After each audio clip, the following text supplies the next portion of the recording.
अस्सलाम वालेकुम नाजरीन। ज़बीर ने तो कभी अपने ख्वाबों में भी ये बात नहीं सोची थी कि सतारा उसको इतना बड़ा धोखा दे देगी और उसी के घर में डाका मारेगी। और ज़बीर ने ये भी नहीं सोचा था कि ज़बीर का सगा बहनोई ही उसके होने वाला शोहर बनेगा सतारा का। अभी तक तो ज़बीर को यही गलत फहमी और खुश फहमी है कि जीनत उसकी बिल्कुल भी अच्छी बीवी नहीं है और उसकी दूसरी बीवी सतारा ही सबसे अच्छी औरत है। और ज़बीर की उनखों में जो उसने मोहब्बत की पट्टी बांधी है वो भी बहुत जल्द उतरेगी, क्योंकि ज़ीनत ने अब ये बात थाली है कि वो उधर उधर के लोगों को धक्के खाने से अच्छा है कि अपने ही शौहर की दो बातें सुन ली और उसके दिल में दोबारा से जगह बनाने की कोशिश करे। आखिरकार ज़ीनत का वो शौहर है और अगर ज़ीनत कोई बात करेगी तो उसके मानी ही पड़ेगी। लेकिन सतारा ने आकर इतनी बदगुमानियां डाल दी हैं कि अब ज़बीर को मनाना थोड़ा सा मुश्किल लगता है। अब ज़ीनत जानबूझ कर देखती है किस तरह सतारा तैयार होती है और किस तरह ज़बीर का दिल खुश होता है। ज़ीनत भी तैयार श्यार हो के जाती है घर में और ज़बीर के करीब बैठ जाती है।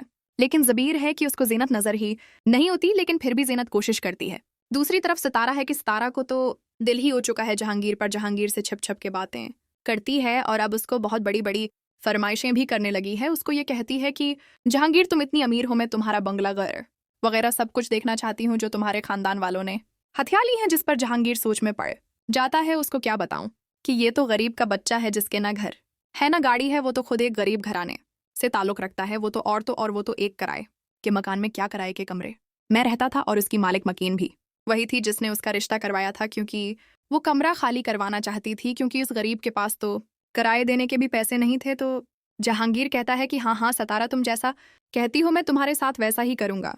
तुम्हें मेरी ज़मीनें देखनी है ना, मैं तुम्हें ले चलूंगा। उस दिन सितारा के मुना में पानी जाता है और वो कहती है हाँ जहांगीर मैं तुम्हारे साथ ज़रूर जाऊंगी और मैं सारी की सारी तुम्हारी ज़मीनें और बंगले देखना चाहती हूँ। क्या हुआ, अभी तुम्हारे पास नहीं है लेकिन आज नहीं तो कल तुम्हारे पास ही जाएंगे ना। जिस पर जहांगीर कहता है कि हाँ मेरे ही चीज़ें हैं और मेरे तक पहुंच जाएंगी। ये कहकर वो फ़ोन बंद कर देता है। अब सतारा जिसको बहुत ज़्यादा इश्क है पैसों से, पैसों की खातिर उसने अपने डबल उम्र के आदमी से शादी कर ली और अब उसको पछतावा हो रहा है। और अब वो जागीर के गुस्ल पर मन मिट्टी है और तो जहांगीर की दौलत पर भी मर गई है। लेकिन उसको ये नहीं पता कि दूसरों के साथ बरा करने की सज़ा उसको इतनी ज़्यादा मिलनी है कि उसको पूरी ज़िंदगी याद रहेगा। अभी तक तो उसको यही लगता है कि बेचारी ज़ीनत को और उसकी बेटियों को ज़बीर के हाथों हर रोज़ जलील और रसवा करवा के उसको बड़ी लगता है कि ज़बीर के सारे पैसों पर सिर्फ उसी का हक है, बल्कि उसकी बेचारी पहली बीवी और बच्चियों का तो कोई हक ही नहीं। तो सतारा के ख्यालात पहले से भी ज़्यादा ऊंचे हो गए हैं। उसने तो अब जहांगीर